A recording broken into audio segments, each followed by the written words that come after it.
السلام عليكم ورحمة الله وبركاته. الحمد لله وكفى وسلام على من لا نبي الذين اصطفى ما بعد. Syed bin Arkham റളിയല്ലാഹു അൻഹുവിനെ പറ്റിയാണ് നമ്മൾ ഇന്ന് ചർച്ച ചെയ്യുന്നത്. ഇമാം അദ്ദഹബി റഹിമഹുല്ലാഹ് പറയുകയാണ്, അദ്ദേഹം പ്രവാചകൻ സല്ലല്ലാഹു അലൈഹി വസല്ലമയുടെ ഏറ്റവും പ്രസിദ്ധമായ സഹാബത്തിൽപ്പെട്ട ഒരു വ്യക്തിയായിരുന്നു. അദ്ദേഹത്തിന് ഒരുപാട് ഹദീസുകൾ റിപ്പോർട്ട് ചെയ്യുന്നുണ്ട് എന്ന്. സെയ്ദ് ബിൻ അർഖം നമ്മൾ അധികം ആരും കേട്ടിട്ടില്ലാത്ത ഒരു സഹാബി കൂടിയാണ്. Zaid bin Arqam bin Zaid bin Qais എന്നായിരുന്നു അദ്ദേഹത്തിന്റെ മുഴുവൻ പേര്. അദ്ദേഹം അൻസാരി ആയിരുന്നു. ബനു ഹാരിസ് ഗോത്രത്തിൽപ്പെട്ട ഒരു സഹാബിയായിരുന്നു. അദ്ദേഹത്തിന്റെ കുനിയ അഥവാ കുട്ടിയുടെ ഉപ്പ എന്ന പേരിൽ അറിയപ്പെടുന്ന കുനിയ എന്ന് വിളിപ്പേരുണ്ടായിരുന്നത് അബു ആമിർ, അബു ഹംസ എന്നൊക്കെയായിരുന്നു. അദ്ദേഹത്തിന്റെ ഉപ്പ അദ്ദേഹത്തിന്റെ ചെറുപ്പത്തിൽ തന്നെ മരണപ്പെടുകയും അദ്ദേഹത്തെ വളർത്തിയതുമെല്ലാം അബ്ദുല്ലാഹ് ഇബ്നു റവാഹ റളിയല്ലാഹു അൻഹു എന്ന പ്രമുഖനായ സഹാബിയാണ്. അബ്ദുല്ലാഹ് ഇബ്നു റവാഹ അദ്ദേഹം ഖസ്റജ് ഗോത്രത്തിൽപ്പെട്ട വളരെ വലിയൊരു കവിയായിരുന്നു. ഒരുപാട് യുദ്ധത്തിൽ പങ്കെടുത്തിട്ടുള്ള അത്രയേറെ തഖ്വയുള്ള അത്രയേറെ പ്രാധാന്യമുള്ള ഒരു സഹാബിയായിരുന്നു. അപ്പൊ അദ്ദേഹം അബ്ദുല്ലാഹ് ഇബ്നു റവാഹയുടെ കൂടെ തന്നെയാണ് ഇസ്ലാം സ്വീകരിച്ചത്. സെയ്ദ് ബിൻ അർഖം അദ്ദേഹം മക്കയിൽ നിന്ന് പോയി ബൈഅത്ത് ചെയ്ത ഒരു സഹാബിയായിരുന്നു. അബ്ദുല്ലാഹ് ഇബ്നു ഉബൈ ഇബ്നു സുലൂൽ എന്ന മുനാഫിക്കുമായി ബന്ധപ്പെട്ടതാണ് അദ്ദേഹത്തിന്റെ ഏറ്റവും പ്രധാനപ്പെട്ട ഒരു ചരിത്ര സംഭവം എന്ന് പറയുന്നത്. ഉസാമ ബിൻ സെയ്ദ് റളിയല്ലാഹു അൻഹു, ഉസാമ റസൂലുള്ളാഹി സ്വല്ലല്ലാഹു അലൈഹി വസല്ലമയുടെ പേരക്കുട്ടിയായി അറിയപ്പെട്ടിരുന്ന ഉസാമയും പ്രവാചകനും കൂടി ഒരിക്കൽ മദീനയിലേക്ക് യാത്ര ചെയ്തിട്ട് അവിടെ ഒരു കഴുതപ്പുറത്ത് യാത്ര ചെയ്ത് ഉസാമയും കൂടെ ഉണ്ട്. അവർ ഫദക് എന്ന സ്ഥലത്ത് എത്തിയതിനു ശേഷം സഅദ് ബിൻ ഉബാദയെ കാണാൻ വേണ്ടിയിട്ട്, അദ്ദേഹത്തിന് എന്തോ അസുഖം ഉണ്ടായിരുന്നു. അപ്പൊ സഅദ് ബിൻ ഉബാദയെ കാണാൻ വേണ്ടി പോകുന്ന വഴിയിൽ ചില ആളുകൾ ഒരുമിച്ച് കൂടിയിരിക്കുന്നു. മുസ്ലിങ്ങളും മുശ്രിക്കീങ്ങളും. അവിടെ അബ്ദുല്ലാഹ് ഇബ്നു ഉബൈ ഇബ്നു സുലൂൽ ഉണ്ട്, ചില ജൂത ഗോത്രക്കാരുണ്ട്, ഇവരെല്ലാവരും അവിടെ ഉണ്ട്. അപ്പൊ ആ സമയത്ത് അബ്ദുല്ലാഹ് ഇബ്നു ഉബൈ ഇബ്നു സുലൂൽ മുനാഫിഖായിട്ടുണ്ടായിരുന്ന അദ്ദേഹം അന്ന് പേരിന് ഇസ്ലാം സ്വീകരിച്ചിട്ടില്ല. റസൂലുള്ളാഹി സ്വല്ലല്ലാഹു അലൈഹി വസല്ലം അവരുടെ മുന്നിലൂടെ പോയപ്പോൾ ഉബൈ ഇബ്നു സുലൂൽ മുഖം പൊത്തിയിട്ട് പറഞ്ഞു, നിങ്ങൾ എന്റെ മുഖത്തേക്ക് നിങ്ങൾ പൊടി അടിപ്പിക്കല്ലേ എന്ന് പറയാം. എന്നിട്ട് പ്രവാചകൻ അപ്പോൾ അവിടെ നിന്ന് ഇറങ്ങിയിട്ട് അവരെ ഇസ്ലാമിലേക്ക് ക്ഷണിച്ചു. അപ്പോൾ ഉബൈ ഇബ്നു സുലൂൽ പറഞ്ഞത്, നിങ്ങൾ പറയുന്ന സത്യമാണെന്നുണ്ടെങ്കിൽ ഞങ്ങളെ ശല്യം ചെയ്യരുത്, ആർക്കാണോ അത് കേൾക്കേണ്ടതെന്ന് വെച്ചാൽ അവരുടെ അടുത്തേക്ക് പോയിക്കോളൂ എന്ന് പറഞ്ഞപ്പോൾ അബ്ദുല്ലാഹ് ഇബ്നു റവാഹ പറഞ്ഞത്, നിങ്ങൾ ഞങ്ങളുടെ അടുത്തേക്ക് എപ്പോഴെങ്കിലും വന്നോളൂ, നിങ്ങൾ പറയുന്നത് ഞങ്ങൾക്കെല്ലാം ഇഷ്ടമാണെന്ന് പറഞ്ഞു. അങ്ങനെ ഈ മുസ്ലിങ്ങളും മുശ്രിക്കീങ്ങളും തമ്മിൽ അവിടെ വെച്ചിട്ട് ചെറിയൊരു കശപിശ സംഭവിച്ചു എന്നുള്ളത് ചരിത്രത്തിൽ കാണാൻ സാധിക്കും. ബദർ യുദ്ധത്തിന്റെ സമയത്ത് സെയ്ദ് ബിൻ അർഖം വളരെ ചെറുപ്പമായിരുന്നു. അദ്ദേഹത്തിന് അതിൽ പങ്കെടുക്കാൻ പറ്റിയില്ല. ഉറവ റളിയല്ലാഹു അൻഹു പറയാണ്, റസൂലുള്ളാഹി സ്വല്ലല്ലാഹു അലൈഹി വസല്ലമ ഉഹുദിന്റെ സമയത്തും തിരിച്ചയച്ച ചില കുട്ടികളുണ്ട്. അതിൽ ഉസാമ ഉണ്ട്, ഇബ്നു ഉമർ ഉണ്ട്, ബറാ ഉണ്ട്, സെയ്ദ് ബിൻ അർഖം ഉണ്ട്, സെയ്ദ് ബിൻ സാബിത്തും ഉണ്ട്. അപ്പൊ ഉഹുദ് യുദ്ധത്തിലും ഇവർക്ക് പങ്കെടുക്കാൻ സാധിച്ചില്ല. പ്രവാചകൻ സല്ലല്ലാഹു അലൈഹി വസല്ലം അവരോട് പറഞ്ഞത്, നിങ്ങൾ നിങ്ങളുടെ ആയുധങ്ങൾ എടുത്തുകൊണ്ട് മദീന പട്ടണത്തെ നിങ്ങൾ സംരക്ഷിച്ചോളൂ, അല്ലെങ്കിൽ അതിന് ചുറ്റും നിങ്ങൾ കാവലിരുന്നോളൂ എന്ന് പറയുന്നുണ്ട്. അപ്പൊ അബു ഇസ്ഹാഖ് റളിയല്ലാഹു അൻഹു ചോദിക്കുകയാണ് സെയ്ദ് ബിൻ അർഖമിനോട്, എത്ര ഗസ്വാത്തുകളുണ്ട്? ഗസ്വ എന്ന് പറഞ്ഞാൽ പ്രവാചകൻ പങ്കെടുത്ത യുദ്ധങ്ങൾക്കാണ് ഗസ്വ എന്ന് പറയാം. അത് എത്ര എണ്ണം ഉണ്ടായിരുന്നു എന്ന് ചോദിച്ചപ്പോൾ സെയ്ദ് ബിൻ അർഖം പറഞ്ഞു 19.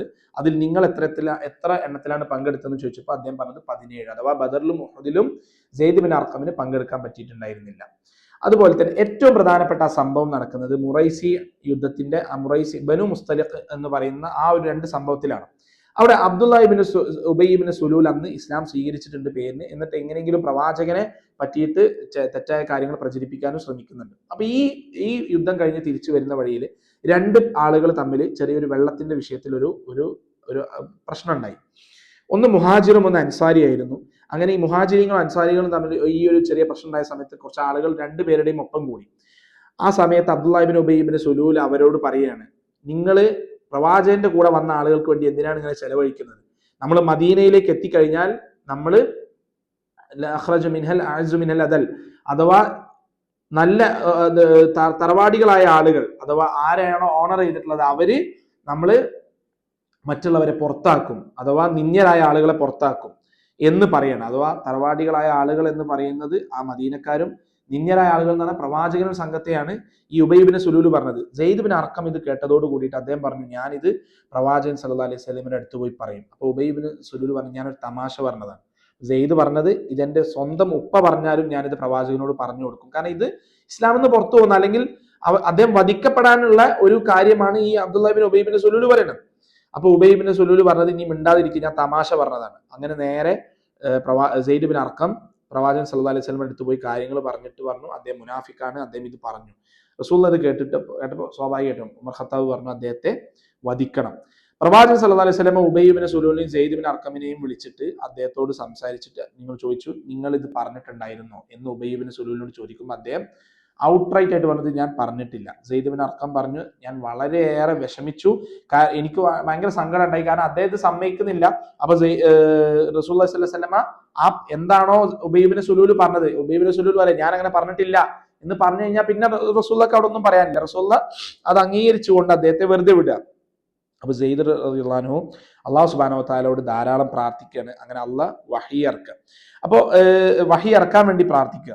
അപ്പൊ അദ്ദേഹത്തിന്റെ അമ്മി അഥവാ അദ്ദേഹത്തിന്റെ നോക്കിയിരുന്ന പിതാവായിരുന്ന ഇബ്ൻ റവാഹ വീട്ടിൽ വെച്ചിട്ട് പറയാണ്, നിനക്ക് പ്രവാചകൻ സല്ലല്ലാഹു അലൈഹി വസല്ലമയുടെ മുന്നിൽ പോയി നുണ പറയാന്നുള്ളതല്ലാതെ വേറെ ഒരു കാര്യം ഉണ്ടായിരുന്നില്ലേ എന്ന് ചോദിക്കുകയാണ്. അത്രത്തോളം വീട്ടിൽ വരെ ചർച്ചയായി. കാരണം സെയ്ദ് ബിൻ അർഖം നുണ പറഞ്ഞ പോലെ ആയി ചില ആളുകൾക്കെങ്കിലും എന്ന് ആണ് അത് സെയ്ദിനെ എത്രയേറെ വിഷമിപ്പിച്ചത്. പ്രവാചകൻ സല്ലല്ലാഹു അലൈഹി വസല്ലമ ഒരിക്കൽ അപ്പോൾ ആ ഒരു സെയ്ദ് അത്രയും വിഷമിച്ചിരിക്കുന്ന സമയത്ത് സെയ്ദിനെ കണ്ടപ്പോൾ റസൂലുള്ളാഹി അദ്ദേഹത്തിന്റെ ചെവി ഇങ്ങനെ പിടിച്ചിട്ട് അദ്ദേഹത്തെ നോക്കിയിട്ട് ഒന്ന് ചിരിച്ചു. ചിരിക്കുക എന്ന് പറഞ്ഞു കഴിഞ്ഞാൽ റസൂലുള്ളാഹി നല്ല ബ്രൈറ്റ് ആയിട്ടുള്ള ഒരു സ്മൈലിനാണ് നമ്മൾ റസൂലുള്ളാഹി ചിരിച്ചു എന്ന് പറയാം. അല്ലെ റസൂലുള്ളാഹി ചിരിക്കുമ്പോൾ അങ്ങനെ ഒരു ശബ്ദം ഉണ്ടാക്കുന്ന രൂപത്തിലല്ല ചിരിക്കുക. ഇത് കണ്ടപ്പോൾ സെയ്ദ് ബിൻ അർഖം പറയാണ്, ഈ ലോകത്ത് മറ്റൊന്നിനും എന്നെ ഇതിനേക്കാളേറെ സന്തോഷിപ്പിക്കാൻ സാധിച്ചിട്ടുണ്ടായിരുന്നില്ല. അബൂബക്കർ സിദ്ദീഖ് പിന്നെ വന്നിട്ട് ചോദിച്ചു, എന്താണ് പ്രവാചകൻ പറഞ്ഞതെന്ന് ചോദിച്ചപ്പോൾ അദ്ദേഹം പറഞ്ഞത് ഒന്നും പറഞ്ഞില്ല, പക്ഷെ എന്റെ ചെവി പിടിച്ചിട്ട് ഒന്ന് ചിരിച്ചു എന്ന് പറഞ്ഞു.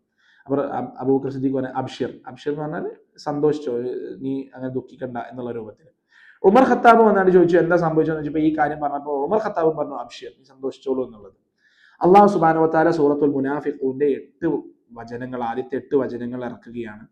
അങ്ങനെ അതിൽ കൃത്യമായിട്ട് എന്താണോ പറഞ്ഞത്, ഞാൻ ഈ തറവാടികളായ ആളുകൾ, ഈ നിന്യരായ ആളുകളെ പുറത്താക്കും എന്ന് പറഞ്ഞ ആ വാചകം തന്നെ അള്ളാഹു സുബ്ഹാനഹു വ തആല സൂറത്തിൽ പരാമർശിച്ചുകൊണ്ട് തന്നെ വഹി ഇറക്കി. റസൂലുള്ളാഹി സ്വല്ലല്ലാഹു അലൈഹി വസല്ലം സെയ്ദിനെ വിളിച്ചിട്ട് പറഞ്ഞു, അള്ളാഹു സുബ്ഹാനഹു വ തആല കൺഫേം ചെയ്തിട്ടുണ്ട് നീ എന്താണോ പറഞ്ഞത് എന്നുള്ളത്. അപ്പോൾ അത് സെയ്ദിന് അത്രയേറെ സന്തോഷം ഉണ്ടാക്കിയ ഒരു സാഹചര്യമായിരുന്നു. എന്താണ് ഇബ്നു സുലൂലിനോട് ചെയ്യാന്ന് വെച്ചപ്പോൾ റസൂലുള്ളാഹി പറഞ്ഞു, ഞാൻ ഒന്നും ചെയ്യൂല. അപ്പോൾ അബ്ദുല്ലാഹി ഇബ്നു ഉബൈ ഇബ്നു സുലൂലിനെ റസൂലുള്ളാഹി സ്വല്ലല്ലാഹു അലൈഹി വസല്ലം വെറുതെ വിടും. അതിനുശേഷം ആളുകൾക്ക് അബ്ദുല്ലാഹി ഇബ്നു ഉബൈ ഇബ്നു സുലൂലിനോട് യാതൊരുവിധ വിലയുണ്ടായിരുന്നില്ല. റസൂലുള്ളാഹി സ്വല്ലല്ലാഹു അലൈഹി വസല്ലം മുനാഫിക്കുകളെ കൊല്ലാതിരിക്കാനുള്ള ഒരു കാരണം എന്താണെന്ന് വെച്ച് കഴിഞ്ഞാൽ മുഹമ്മദ് സ്വന്തം ആളുകളെ കൊല്ലുന്നുണ്ട് എന്ന് മറ്റുള്ള ആളുകൾ പറയാതിരിക്കാൻ വേണ്ടിയിട്ടാണ്. പക്ഷേ അബ്ദുല്ലാഹി ഇബ്നു ഉബൈ ഇബ്നു സുലൂലിന്റെ വിഷയത്തിൽ റസൂലുള്ളാഹി ഒന്നും ചെയ്യാത്തത് കൊണ്ട് തന്നെ ആളുകളുടെ ഇടയിൽ അദ്ദേഹത്തിന്റെ വില പോയി. പിന്നീട് ആയിഷ റളിയല്ലാഹു അൻഹക്കെതിരെ വന്ന വ്യഭിചാരാരോപണം, അതും അബ്ദുല്ലാഹി ഇബ്നു ഉബൈ ഇബ്നു സുലൂലിന് വ്യക്തമായ പങ്കുണ്ട്. പക്ഷെ അതിലും റസൂലുള്ളാഹിക്ക് ഒന്നും സംഭവിച്ചില്ല, ഇദ്ദേഹത്തിന്റെ വില പോവുകയാണ് ചെയ്യുന്നത്. അപ്പോൾ ഇത്തരം ഒരുപാട് കാര്യത്തിൽ ഉള്ള ഇതാണ് ഏറ്റവും പ്രധാനപ്പെട്ട ചർച്ച സെയ്ദ് ബിൻ അർഖവുമായി ബന്ധപ്പെട്ട്. ഇനി അദ്ദേഹത്തിന്റെ അടുത്ത് നിന്ന് റിപ്പോർട്ട് ചെയ്ത ചില ഹദീസുകൾ കാണാൻ പറ്റും. റസൂലുള്ളാഹി ഇപ്പോൾ നിസ്കാരത്തിന്റെ ഇടയിൽ ആളുകൾ തമ്മിൽ സംസാരിക്കാറുണ്ടായിരുന്നു. ഇപ്പോൾ അസ്സലാമു അലൈക്കും വലൈക്കും അസ്സലാം. ഇപ്പൊ തവാഫ് ചെയ്യുമ്പോൾ നമ്മൾ സംസാരിക്കുമല്ലോ, അതുപോലെയാണ് സഹാബത്ത് സംസാരിച്ചിട്ടുണ്ടായിരുന്നത്. അല്ലാഹു സുബ്ഹാനഹു വ തആല പിന്നീട് പറഞ്ഞു ഖൂമു ലില്ലാഹി ഖാനിതീൻ, അന്ന് ആയത്ത് ഇറങ്ങിയതോട് കൂടിയിട്ട് ആ നിസ്കാരത്തിന്റെ ഇടയിലുള്ള സംസാരം സഹാബത്ത് നിർത്തേണ്ടി വന്നു. അപ്പൊ ഈ കാര്യങ്ങളിലൊക്കെ ഇതുമായി ബന്ധപ്പെട്ട ചില ഹദീസുകളൊക്കെ അദ്ദേഹം റിപ്പോർട്ട് ചെയ്യുന്നുണ്ട്. അൻസാരികളുടെ ചില മേന്മകളെ പറ്റിയിട്ട് നമ്മൾ ഹദീസുകൾ കാണാം. അതിലും അദ്ദേഹം റിപ്പോർട്ട് ചെയ്ത ഹദീസ് ഉണ്ട്. പ്രവാചകൻ സല്ലല്ലാഹു അലൈഹി വസല്ലമയോട് ഒരു അൻസാരികൾ പറയാണ്, എല്ലാ പ്രവാചകന്മാർക്കും ഒരുപാട് അനുയായികളുണ്ട്, ഞങ്ങൾ നിങ്ങളെ പിന്തുടർന്ന ആളുകളാണ്, ഞങ്ങൾക്ക് വേണ്ടിയിട്ട് അങ്ങ് പ്രാർത്ഥിക്കണം എന്ന് പറഞ്ഞപ്പോൾ റസൂലുള്ളാഹി സ്വല്ലല്ലാഹു അലൈഹി വസല്ലമ അൻസാരികൾക്കും അവരുടെ മക്കൾക്കും മക്കളുടെ മക്കൾക്കും വേണ്ടി പ്രാർത്ഥിച്ചതായിട്ട് നമുക്ക് കാണാൻ സാധിക്കും. ഒരിക്കൽ സഹാബത്ത് പ്രവാചകൻ സല്ലല്ലാഹു അലൈഹി വസല്ലമയുടെ കൂടെ ഉണ്ടായിരുന്നപ്പോൾ പ്രവാചകൻ പറഞ്ഞത്, നിങ്ങൾ എൻ്റെ ഹൗദിലേക്ക് വരുന്ന 1,00,000 ഉള്ള ആളുകൾ പോലും അല്ല എന്ന് വെച്ച് കഴിഞ്ഞാൽ അത്രയേറെ ആളുകൾ ഹൗദിലേക്ക് വരാനുണ്ട് പ്രവാചകന്റെ ഉമ്മത്തിന്റെ ഭാഗമായിട്ട് എന്ന് പറഞ്ഞപ്പോൾ ആ സമയത്ത് 700-800 ആളുകൾ അവിടെ ഉണ്ട് ഈ കാര്യങ്ങൾ കേൾക്കുമ്പോൾ. അപ്പൊ അത്രയേറെ വലിയ ഉമ്മത്താണ്. അല്ലാഹു സുബ്ഹാനഹു വ തആല ആ ഉമ്മത്തിൽ നമ്മയും ഉൾപ്പെടുത്തി അനുഗ്രഹിക്കുമാറാകട്ടെ.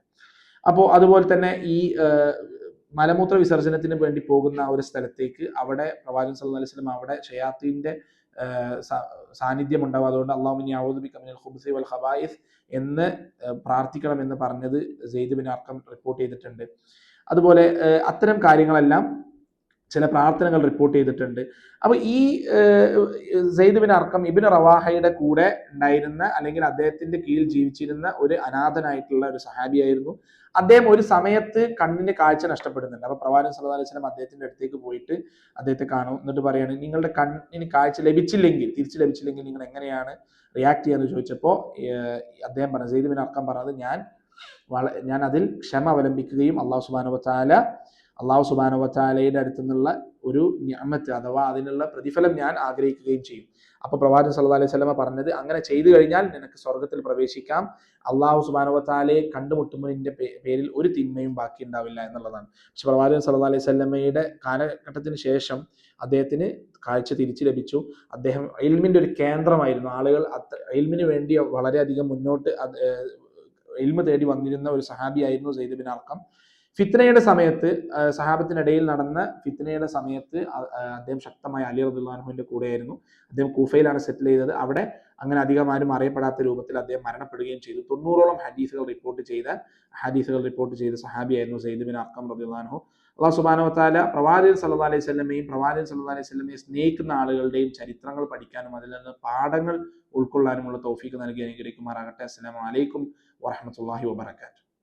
الملك الحق ولا تعجل بالقرآن من قبل أن يقضى إليك وحيه وقل رب زدني علما.